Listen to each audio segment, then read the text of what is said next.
Now, who's really behind these attacks? That's a question that I'm kind of asking myself. I have my clear speculations. I have a clear answer to who would be invested in stopping these conversations from happening. But Rumble is on the up and up. It's becoming a very serious contender to one of the biggest online media companies in the world, a monopoly on the industry that, of course, abuses their power routinely and hosts particular shows and platforms like that are major.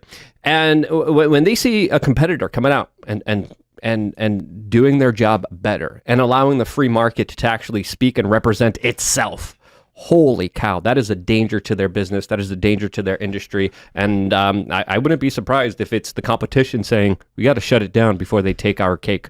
It could be the Russians wanting you to think that by making you think that the enemy of your enemy is doing something to your enemy. Like it could be three deep, it could be someone trying to get you to think that it's Google doing it to Rumble, or getting you to think that it's the American government doing it to Rumble to sow dissent. But I think the most obvious answer is it's someone that didn't like the politics. Yeah.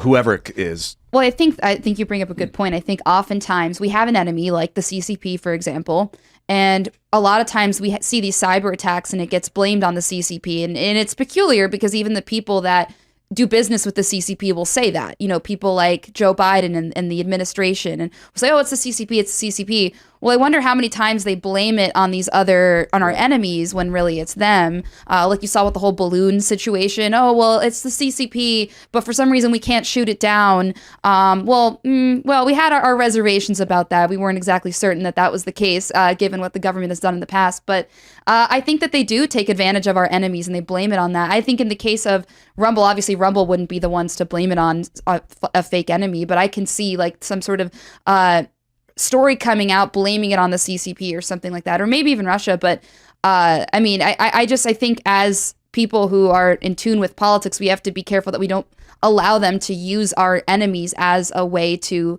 get away from their own responsibility of the fact that they did it, because the government's obviously never going to tell us, oh, we did it, or YouTube's never going to be like, we did it. I don't think we're ever going to find out who's really responsible here and who actually did do it.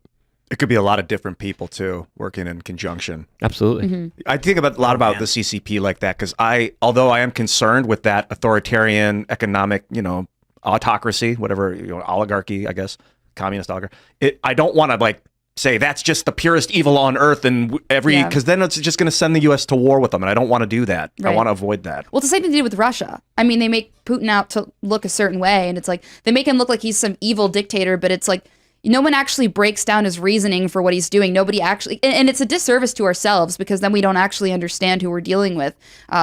Whoever side you're on, it's a disservice to not understand who your supposed enemy is. But they don't want you to think about that, because if you did think about it and you did start researching it, you might actually realize that they've lied to you about who he is and who our enemies are in general. So they make it out to be like, oh, don't question it. They're just your enemy. It's just your enemy. Don't question it. But there are so many people who just don't want to be involved in politics and want to plug their ears and just say, la, la, la, la, la. They want to live in denial. And, man, I think they're the last ones off the Titanic if they even make it off. The people who are, imagine this, you're on the Titanic and hit an iceberg and you were standing near the front of the ship and saw it happen. Well, you knew what to do. You knew, okay, bad thing just happened. For all the people who are like down in the ballroom just having a good old time saying we don't care and we're not paying attention, those people didn't make it. There's going to be a lot of people who don't make it. That's right. But at the same time, I say that, but I think more than ever, people are getting the opportunity to finally speak to each other and find out what's really going on. I think there is an opportunity to awaken a lot of people. There are some people that still love to have their heads in the sand and their tuchuses up bare laid for whoever wants to go out there and take it.